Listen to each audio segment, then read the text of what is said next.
À Vienne, en ce 8 décembre 1881, on donne Les Contes d'Hoffmann au Ringtheater.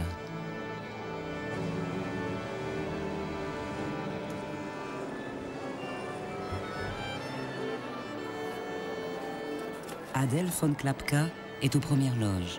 Son fiancé, violoncelliste, est dans la fosse d'orchestre. Adèle l'informe de sa présence par un billet.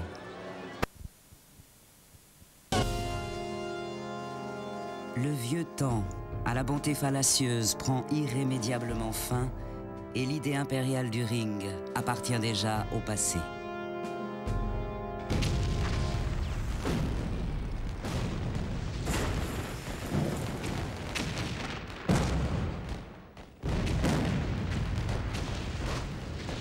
Mais on trouve encore des vestiges de cette idée de forum impérial.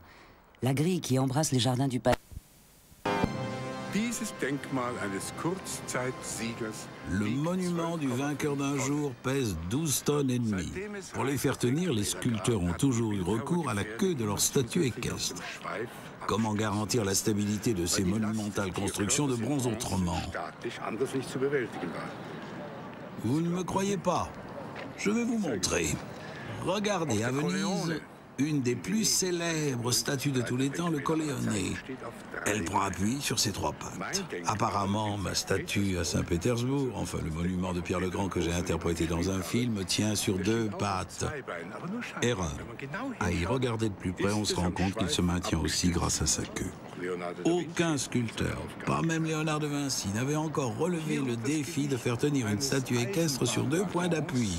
Ici, l'équivalent d'un wagon de chemin de fer repose sur deux petites surfaces, pas plus grandes que ma main. Fernkorn réalise aussi la statue équestre de la place des héros, celle du prince Eugène. Les Viennois sont allés jusqu'à dire que cette fois-ci, incapable de reproduire son exploit, le fondeur a mis fin à ses jours. En réalité, Fernkorn n'avait jamais prévu d'autre posture pour sa statue. Ces années de dur labeur et l'énorme pression qui pèse sur lui ne l'ont pas laissé indemne. Fernkorn sombre dans la démence. À la fin de sa vie, il élabore les plans d'un pont censé enjamber l'Atlantique en une seule arche, ou d'un immeuble taillé dans un unique bloc de pierre. Quant aux véritables bâtisseurs du ring, on ne les trouve dans aucun livre d'histoire. Ce sont les ouvriers des baraques de chantier, ceux des briqueteries. Journaliers ou saisonniers, ils n'ont pratiquement aucun droit. L'activité intense du bâtiment requiert des quantités incroyables de matériaux de construction. Et un entrepreneur, Heinrich Drache, s'octroie une position de quasi-monopole.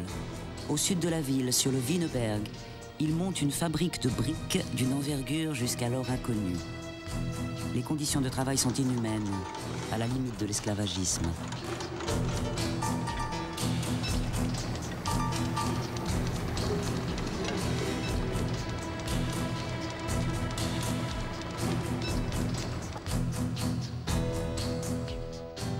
Les ouvriers ne sont plus payés en liquide, mais en jetons de fer blanc qu'ils peuvent échanger contre de la nourriture à la cantine de l'entreprise, bien entendu à des prix exorbitants.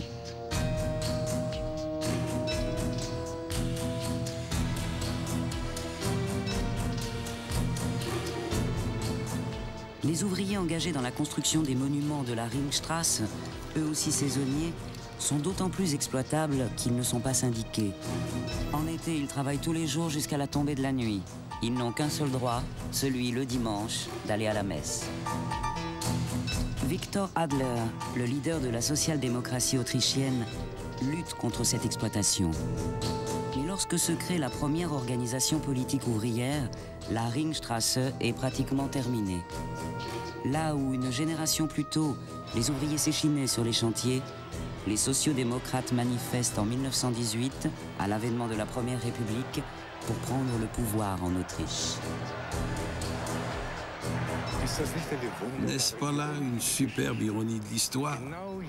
Ce sont justement ces gens-là, les mêmes, qui lors de la construction du Parlement s'étaient élevés contre la misère ouvrière, qui en 1918 reviennent prendre le pouvoir en Autriche. De leurs propres mains, leurs parents et grands-parents avaient bâti le ring. Que disait Brecht déjà? Alexandre le Grand a conquis l'Inde. Tout seul, n'y avait-il pas avec lui au moins un cuisinier? On se souvient des grands noms, des généraux, des architectes, des rois, des empereurs. Et le peuple, on l'oublie. Lorsque Théophile Hansen entreprend de dresser les plans du Parlement, l'Europe est en proie à un véritable engouement pour l'art antique. L'architecte Hansen ne fait pas exception. En étudiant l'Antiquité, il arrive à la conclusion que les temples grecs ont dû être multicolores. Aussi veut-il colorer le Parlement en rouge, bleu et or. Sa proposition est trop onéreuse. Les maîtres d'œuvre la repoussent. Si l'architecte était parvenu à s'imposer, les murs du Parlement ressembleraient à ceci.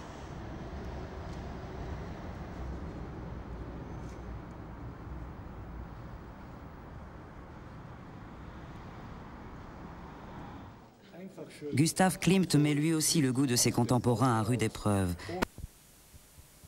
Le carrosse de Napoléon, construit en 1805 à l'occasion de son couronnement en tant que roi d'Italie, séduisit également la cour autrichienne. Aimant la jante féminine, l'empereur des Français aurait certainement aimé voir son carrosse conduire une princesse de conte de fées à son mariage. Sissi formait avec l'empereur François-Joseph le couple de rêve de l'époque. Le jeune empereur n'engagea jamais les réformes tant attendues.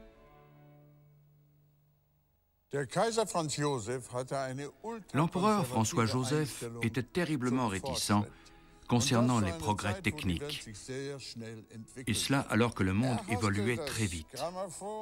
Il détestait le gramophone, l'automobile et plus tard aussi le téléphone. C'est pour cette raison que Schönbrunn n'eut l'électricité qu'au tournant du XXe siècle.